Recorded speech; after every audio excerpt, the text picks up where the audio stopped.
Hello student, welcome to all.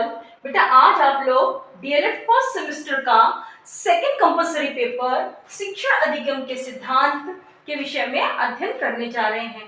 बेटा इसके पिछली क्लास में आप लोगों ने शिक्षण अधिगम के सिद्धांत का अर्थ, परिभाषा और इसकी क्या आवश्यकता है इसके विषय में अध्ययन किया।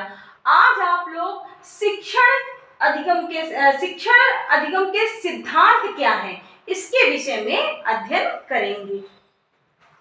शिक्षण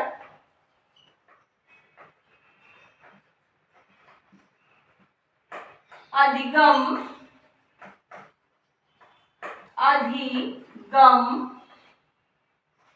के सिद्धांत। शिक्षण अधिगम के सिद्धांत। शिक्षण अधिगम, बेटा शिक्षण अधिगम इसके पहले में इसके विषय में चर्चा हो चुकी है कि शिक्षण अधिगम के सिद्धांत वे नियम हैं, वे नीतियां हैं जिनके आधार पर एक शिक्षक शिक्षण प्रक्रिया को सरल, प्रभावी और विद्यार्थी केंद्रित बनाते हैं। अब हम बात कर रहे हैं कि इनके सिद्धांत कौन कौन से हैं। इनके सिद्धांतों को दो भागों में बांटा गया है, सामान्य सिद्धांत और मनोवैज्ञानिक सिद्धांत। पहले नंबर में आता है सामान्य सिद्धांत। सामान्य सिद्धांत और मनोवैज्ञानिक सिद्धांत।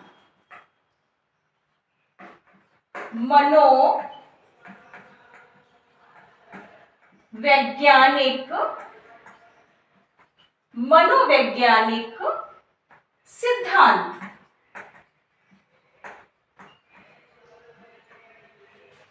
जो सिद्धांत बेसिक जो भी आवश्यकता होती है उनको पूरा करते हैं वो होते हैं सामान्य। जो बच्चों के जो बाल केंद्रित होते हैं वो होते हैं मनोवैज्ञानिक। जो बच्चों की रुचियां, अभिरुचियां, अभिवृत्तियां इत्यादि का वर्णन करते हैं वो होते हैं मनोवैज्ञानिक सिद्धांत। अब हम बात करते हैं सामान्य सिद्धांत की, जिसमें सबसे पहले नंबर में आता है सरल से कठिन की ओर।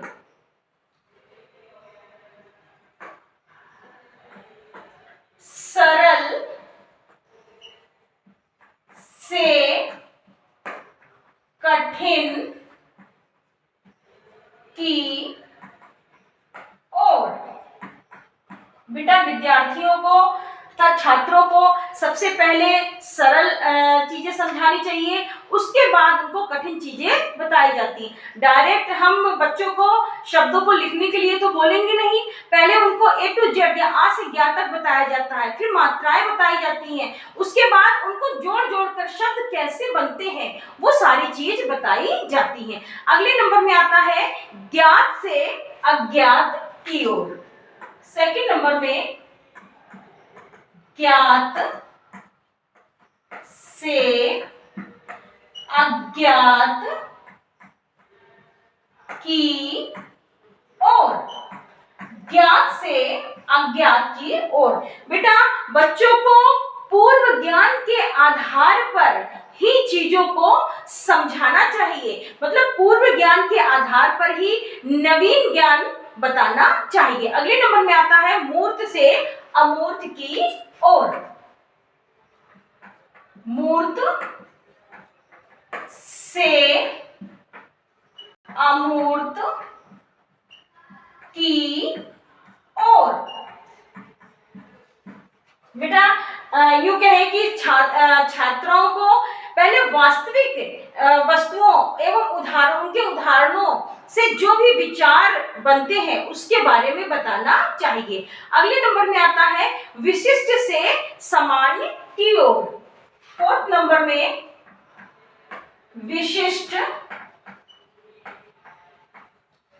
से सामान्य की ओर। विशिष्ट से सामान्य की ओर। बेटा बच्चों को पहले एग्जाम्पल दे देकर बताना चाहिए और फिर उसके बाद सामान्य नियम तक पहुंचना चाहिए। अगले नंबर में आता है स्थूल से सूक्ष्म की ओर। स्थूल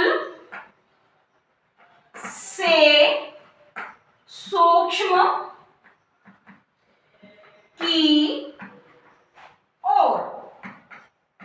स्थूल से सूक्ष्म की ओर। बेटा विद्यार्थियों को स्पष्ट एवं प्रत्यक्ष रूप से ज्ञान देना चाहिए ताकि बच्चों को सूक्ष्म से सूक्ष्म भी वस्तु सही ढंग से समझ में आए। अगले नंबर में है अनुभव से तर्क की ओर। 6 नंबर में अनुभव से तर्क की ओर। अनुभव से तर्क की ओर। बेटा सबके पास अपना अपना एक्सपेरिमेंट होता है, एक्सपीरियंस होता है और सब लोग अपने हिसाब से एक्सपेरिमेंट करते हैं।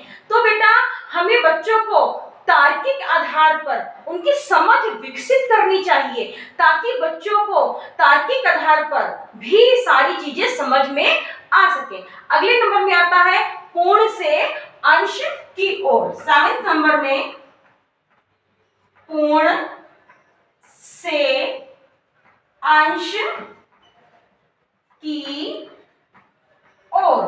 बेटा पूर्ण से अंश की ओर की अगर हम बात करें तो सबसे पहले ये जो विचारधारा है वो गेस्टाल्ट वादियों ने दी थी, जिसके प्रवर्तक हैं वर्दीमर हो गए, कोपका हो गए और कोहलर हो गए। उन्होंने कहा कि बच्चों को सबसे पहले संपूर्ण विषय के बारे में जानकारी देनी चाहिए, फिर उसके भागों के बारे में अध्ययन कराना चाहिए।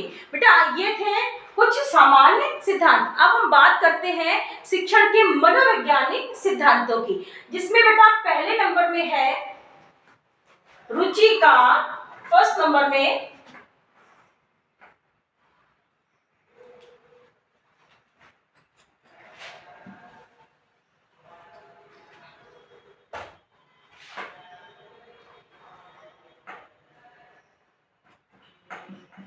रुचि का सिद्धांत। रुचि का सिद्धांत। बेटा जब तक किसी कार्य में अगर विद्यार्थी को रुचि नहीं है तो शिक्षा कार्य सही ढंग से नहीं हो सकता है, अर्थात उनके स्तरानुकूल उनके रुचि के अनुसार ही कार्य कराना चाहिए। अगले नंबर में है प्रेरणा का सिद्धांत। प्रेरणा का सिद्धांत। प्रेरणा का सिद्धांत। बेटा समय समय पर बच्चों को मोटिवेट करते रहना चाहिए ताकि वो डिमोटिवेट ना हो और अपने कार्य को आगे से आगे करने का प्रयास करें। अगले नंबर में आता है क्रियाशीलता का। 3rd नंबर में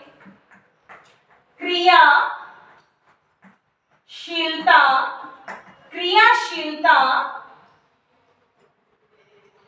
का सिद्धांत। क्रियाशीलता मतलब बेटा करके सीखने का सिद्धांत। जैसा कि रूसो ने कहा है बच्चों को स्वतंत्र छोड़ दीजिए, शिक्षक का स्थान जो होता है वो पथ प्रदर्शक के रूप में होना चाहिए। बच्चों को स्वतंत्र स्वयं करने के लिए प्रेरित करना चाहिए ताकि अगर वो कुछ बनाएंगे बिगाड़ेंगे और फिर उससे जो उनका कार्य होगा तो उसमें उनको सबसे ज्यादा आत्मसंतुष्टि प्राप्त होगी। अगले नंबर में आता है व्यक्तिगत भिन्नता का सिद्धांत। व्यक्तिगत भिन्नता का सिद्धांत। व्यक्तिगत भिन्नता का सिद्धांत। बेटा हर बालक अलग अलग आईक्यू लेकर इस धरती पर आता है, सबका आईक्यू लेवल एक जैसा नहीं होता है, तो विद्यार्थियों की योग्यता क्षमता और गति के अनुसार ही अध्ययन अध्यापन कार्य करना चाहिए। अगले नंबर में आता है पुनर्बलन का सिद्धांत।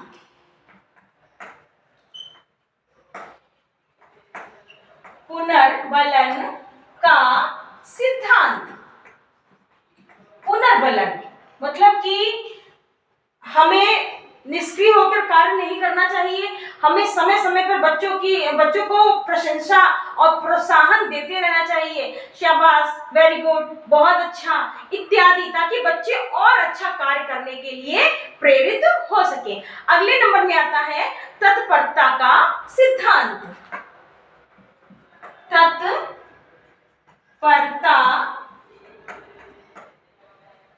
का सिद्धांत।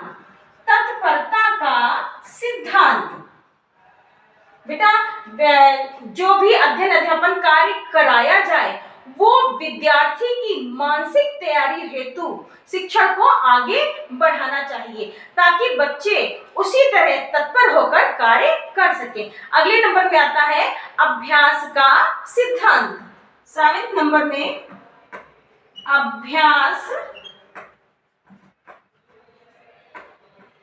का सिद्धांत।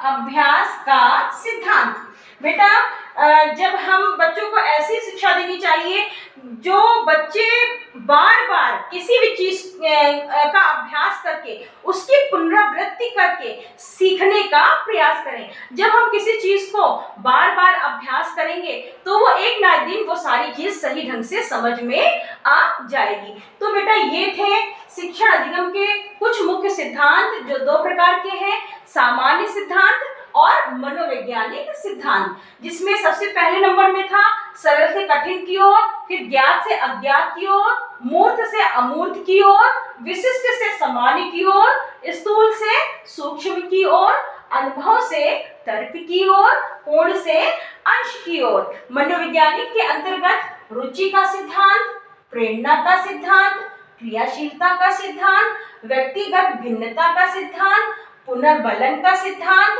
तत्परता का सिद्धांत और अभ्यास का सिद्धांत। अर्थात शिक्षण के सिद्धांतों को 2 भागों में बांटा गया है, सामान्य सिद्धांत और मनोवैज्ञानिक सिद्धांत।